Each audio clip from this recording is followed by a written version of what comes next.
Hi, welcome back to channel. So வீடியோவுக்கு voice கொடுத்தே ரொம்ப நேரம் ஆகிடுச்சு. என் வாய்ஸ் கொஞ்சம் கேவலமாக தான் இருக்கும், அட்ஜஸ்ட் பண்ணிக்கோங்க. ஸோ ரொம்ப கோல்டாகிடுச்சு. ஸோ எனக்கு வந்து கோல்டு பிடிக்காது, அப்படியே பிடிச்சிச்சுன்னா டக்குன்னு சரியாகவே ஆகாது. அதனால் வந்து இன்னும் சரியாகலை. இது எப்போ சரியாகுது, நம்மளும் எப்போ இந்த வாய்ஸ் ஏக்கர் கொடுத்து வீடியோ போடுறது அப்படின்னு நானும் வெயிட் பண்ணினே இருந்தேன்.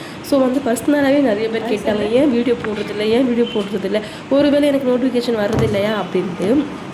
ஸோ நோட்டிஃபிகேஷனில் வரும். ஸோ நான் வீடியோவே போடுறதில்ல. ஷார்ட் வீடியோவே வாய்ஸ் கொடுத்து நல்லா போட முடியல, அந்த மாதிரி உடம்பு. சரி, ஓகே. இப்போ நான் எங்கே கரெக்டாக பார்த்தீங்கன்னா, இது வந்து ஜூன் மாதம் எடுத்த வீடியோ. இது இப்போ ஜூலையே வந்துருச்சு. ஜூன் மாதத்தில் வந்து எடுத்தோம். ஃபோட்டோ ஷூட் பண்ணலாம் அப்படின்ட்டு நானும் எங்கள் ஹஸ்பண்ட் ஃபோட்டோ ஷூட் 2 பேரும் பேராக வந்து பீச்சு ஈசிஆரில் இருக்கிற ஒரு சொல்லுவாங்க பார்த்தீங்களா, அங்கே போயிட்டு வந்து ஃபோட்டோ ஷூட் பண்ணலாம் அப்படின்ட்டு விடிய காலையில் அங்கே 4 மணிக்கு இருக்கணும். ஸோ வந்து இங்கே நான் 3 மணிக்கு இல்லை 2:30 மணிக்கு எழுந்து ரெடி ஆனால் தான் இங்கே நான் ரெடியாகவே ஆக முடியும்.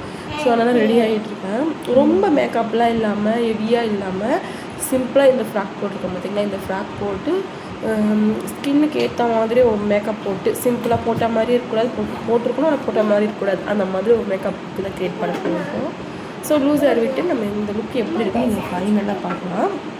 ஸோ நான் கிளம்பிட்டு இருந்தேன். 3 மணிக்கு எழுந்திரிச்சேங்க நான். என் கூடயே அவ்வளோ பாப்பாவை, சின்ன பாப்பாவை எழுந்திரிச்சா. அவளும் எழுந்திரிச்சிட்டு, அம்மா எங்கே போகிறீங்க, என்ன பண்ண போகிறீங்க அப்படின்ட்டு அவள் ஏதோ நோண்டி கேட்டுகிட்டே இருந்தான். ஆனால் அவளை எப்படி சமாளித்து வீட்டில் விட்டு தான் போனேன். ஸோ நானே எங்கள் ஹஸ்பண்ட் மட்டும் தான் போனோம். பெரிய பாப்பா தூங்கிட்டு இருந்தா. ஸோ இப்போ வந்து பார்த்திங்கன்னா என் கூடயே ரொம்ப நேரம் தூக்கம் நல்லா தெரிஞ்சிச்சு. தெளிவாக இருந்தா, தூக்கத்துலேயே சுத்தமாக இல்லை, நல்லா தெளிவாக இருந்தா 3 மணிக்கே. அதுக்கப்புறம் வந்து என்கிட்ட இருக்கிற மேக்கப் ப்ராடக்ட்ஸ் வச்சே நான் சிம்பிளாக மேக்கப் போட்டுட்டு நான் கிளம்புனேன். அதுக்கப்புறம் பார்த்திங்கன்னா இவங்ககிட்ட இப்போ வந்து போகும்போதே சொல்லி அனுப்பிச்சிருந்தா என்னென்ன வாங்கணும் அப்படின்ட்டு. லிப்ஸ்டிக், சாக்லேட்டு, அது இதுன்னு ஒரு லிஸ்ட்டே போட்டு கொடுத்துருந்தா. ஸோ அதெல்லாம் கேட்டுக்கிட்டு பொறுமையாக இருந்து கேட்டுக்கிட்டே. ஏன்னா வந்து டைம் பார்த்திங்கன்னா அப்போ வந்து நான் வந்து 4:30 மணிக்கு அவங்க ஸ்டார்ட் பண்ணாங்க. அப்பயே வந்து பொழுது விடிஞ்சிச்சு. சீக்கிரமாக வெயில் டைம் இல்லைங்களா இப்போது, அதெல்லாம் சீக்கிரமாக சன் வந்து வர ஆரம்பிச்சிடும்.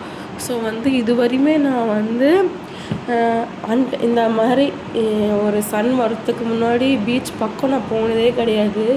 இதுதான் ஃபஸ்ட் டைம். ரொம்ப இந்த எக்ஸ்பீரியன்ஸ் ரொம்பவே சூப்பராக இருந்தது. அப்போயே ஆள் நிறைய பேர் இருந்தாங்க. நம்ம தான் போகலன்னு தான் பேர், ஆனால் நிறைய பேர் ஆள் இருந்தாங்க. சும்மா ரொம்ப ஹெவியாக இல்லாமல் சிம்பிளாக ஏன்னா ரொம்ப நாள் ஆகிடுச்சு இது மாதிரி பண்ணி. ஸோ இப்போதைக்கு சிம்பிளாக பண்ணிக்கலாம் ஃபோட்டோ ஷூட். நாங்கள் வந்து இந்த ஷார்ட் மாதிரி எடுக்கலாம் தான் பார்த்தோம். சரி, இப்போ அமௌண்ட்டு கரெக்டாக இல்லாத காரணத்தினால இப்போ ஒரு ஃபோட்டோ ஷூட் மாதிரி எடுத்துக்கலாம் அப்படின்ட்டு நாங்கள் முடிவு பண்ணியிருந்தோம். ஸோ ஃபோட்டோ ஷூட்டுக்காக தான் நம்ம இப்போ கிளம்பிகிட்ருக்கோம். வாங்க போகலாம். இப்போ ஃபோட்டோ ஷூட் போனது வந்து ஃபோட்டோஸ் எல்லாமே வந்து இன்ஸ்டாகிராமில் வந்து நான் போஸ்ட் பண்ணியிருக்கேன். ஸோ என்னோடய இன்ஸ்டாகிராம் ஐடி வந்து வள்ளி பியூட்டி மேக் ஓவர்னு போட்டிங் தான் வரும். ஸோ மறக்காமல் அதை போய் ஐடி போய் பாருங்கள். ஸோ உங்களுக்கு இந்த மாதிரி உங்களுடைய ஃபங்க்ஷனுக்கு வந்து மேக்கப் வேணும், ரொம்ப கம்மி பட்ஜெட்டில் வேணும் உங்களுக்குன்னா, அப்போ நீங்கள் என்னுடைய நம்பர் தாராளமாக கான்டாக்ட் பண்ணலாம். ஸோ அது மட்டும் இல்லாமல் நம்மகிட்ட வந்து பார்லர் சர்வீஸும் இருக்குது. உங்களுக்கே நல்லாவே தெரியும். நான் பார்லர் ஓப்பன் பண்ணினது படிக்க ஆரம்பிச்சது, ஓப்பன் பண்ணினது எல்லாமே உங்களுக்கே தெரியும் நான் எந்த அளவுக்கு பண்ணிகிட்ருக்கேன்ட்டு. ஸோ வீடியோ தான் போட முடியாத காரணத்தால் நான் அப்படியே மிஸ் ஆகிடுறேன், வேறு ஒன்றும் கிடையாது. எங்கள் ஹஸ்பண்டோட அவுட்ஃபிட்டு இப்படி தான் இருந்துச்சு. நானும் ரெட்டு, அவங்க மொத்தம் 2 டீமு. ஸோ வந்து எல்லாமே ரெடி ஆகிட்டு. கம்பல் மட்டும் வந்து கொஞ்சம் பெருசாக ஆனால் தனியாக திடீர்னு மாரி நெக்கில் வந்து எதுவும் போடுற ஐடியா இல்லை. ஸோ அதை மட்டும் போட்டுட்டு ரெடி ஆகிட்டேன். கம்பல்லாம் நாங்கள் போய் தான் போட்டுக்கிட்டேன். ஏன் பார்த்திங்கன்னா ரொம்ப வெயிட்டு. நான் இப்போ ஒரு கம்பல் காமிச்சேன் பார்த்திங்களா, அந்த கம்பல் வந்து நான் இப்போ அஸ்தினாபுரத்தில் இருக்கேன். அங்கே வந்து 250ங்க. குரோம்பேட் சார்னா ஸ்டோரில் வந்து 180 விற்கிறாங்க. சூப்பராக இருக்குது கலெக்ஷன்லாம். நெக்ஸ்ட் டைம் வந்து இந்த மாதிரிலாம் வாங்கினா குரோம்பேட் சார்னா ஸ்டோரில் தான் போய் வாங்கிக்கலாம். ஏன்னு பார்த்திங்கன்னா இங்கே வந்து எனக்கு டைம் இல்லாதனால நான் இங்கேயே பர்ச்சேஸ் பண்ணிக்கிட்டேன்.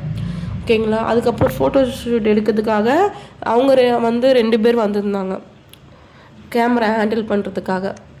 அதுக்கப்புறம் பீச் ஆண்ட இறங்கிட்டு அங்கே போய் ஏர்லாம் கரெக்ஷன் பண்ணிவிட்டு அந்த ஏர் லைன்ஸ்லாம் போட்டு ஒரு வழியாக அவுட்ஃபிட்டுக்கு இப்படி தான் வந்துருச்சு. பார்த்திங்கன்னா தெரியும், கொஞ்சம் பேய் மாதிரி தான் இருக்கும், அட்ஜஸ்ட் பண்ணிக்கோங்க. பார்க்க கேவலமாக தான் இருக்கும். ஸோ நம்மக்கிட்ட இப்போதைக்கு இந்த லுக்கு தான் நம்ம க்ரியேட் பண்ணியிருக்கோம். ஸோ அதனால் நம்ம இந்த லுக்கில் தான் இப்போ பண்ண போகிறோம். ஸோ வந்து ஃபோட்டோ வேணால் நான் உங்களுக்கு இதில் வந்து அட்டாச் பண்ணுறேன். அந்த கிளைமேட்டு சூப்பராக இருக்குது. விடிய காலில் இது வரைக்கும் போனதே கிடையாது. ஸோ வந்து இப்படி தான் போச்சு. இந்த டேவே சூப்பராக இருந்துச்சு. ஸோ அந்த எடுத்த ஃபோட்டோஸ் எல்லாமே நான் உங்களுக்கு வந்து அப்படியே பிக்சரில் வந்து அட்டாச் பண்ணுறேன் பாருங்கள். உங்களுக்கு இன்ஸ்டாகிராமில் போய் பார்க்குறோன்னு பார்க்கலாம். இந்த வீடியோ உங்களுக்கு பிடிச்சிருந்துச்சுன்னா லைக் பண்ணுங்கள், சப்போர்ட் பண்ணுங்கள், சப்ஸ்கிரைப் பண்ணுங்கள். Okay bye.